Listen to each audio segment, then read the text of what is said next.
All right, all you Foxy moms, lifting random weights and doing squats isn't the answer for all exercise regimens. You need to work out the muscles that you use on a daily basis. Now, it's called functional training.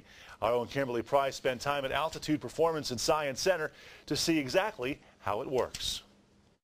Hey, all you Foxy moms out there, we're here with Robert Medeiros at Altitude Performance and Science Center, where they have you working out in a way you probably have never worked out before. It's called functional training, right? Correct.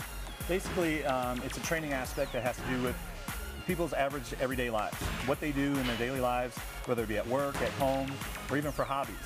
And so that's the type of training we do.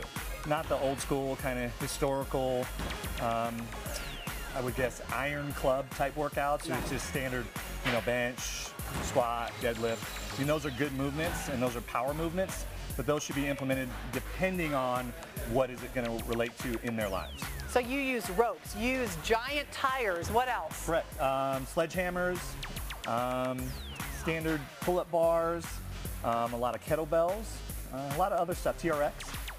All right, so we're going to see some stuff right now.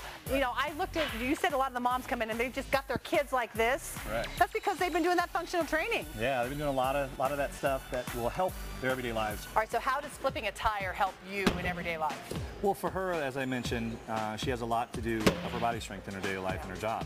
So she needs to be able to pick up a lot of heavy things too. So proper technique in lifting is very important, but at the same time, it has a lot to do with back, hips, legs, as well as arms. How heavy is this tire? This tire is 325 pounds. 325 pounds. And women who come in for the first time and they do this for the first time, are they? They wouldn't do something like this. They would never, yeah. We have all different types and sizes. So you work your way up. Correct. Depending on everybody's level is different and everybody's movement is different. So that's what makes this so different, is we're about perfection. So we want to make sure that you do what you need and that's it, not what someone else is doing. All right, so Jennifer's working on the ropes right now. Tell us what she's doing. Correct. The battle ropes can be used in several different manners. What we're doing today is using it for some upper body strength, so some shoulder mobility and work and strengthening. And this is good for what? I mean, if you have an everyday life, you're a mom, how is this going to help you in the real world? For Jennifer, she works with a lot of trees and tree trimming, so she does a lot of overhead grabbing, etc., and pulling. So a lot of upper body strength for her is definitely needed. So part of the functional training has to do with protection, self-protection, right? Sure. So more than ever in today's day and age, we have an unsafe society and environment that we live in more than ever. So women, we want to make sure they have the skills and techniques to keep them safe and protected, as well as their family and children. And again, the more that you train, the more your mind and your body is going to react if something should happen. Correct. It's fully connected. And so you have a lot of unconscious competence aspect that you just react based on the training and skill sets that you've learned. So how often does she train? She trains about 3 days a week.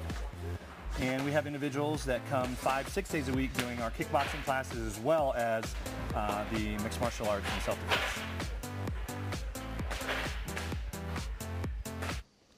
Good stuff right there. So every Monday, we're going to give you a workout advice and nutrition tips to keep you healthy. You can learn more by logging on to altitudeperformance.net.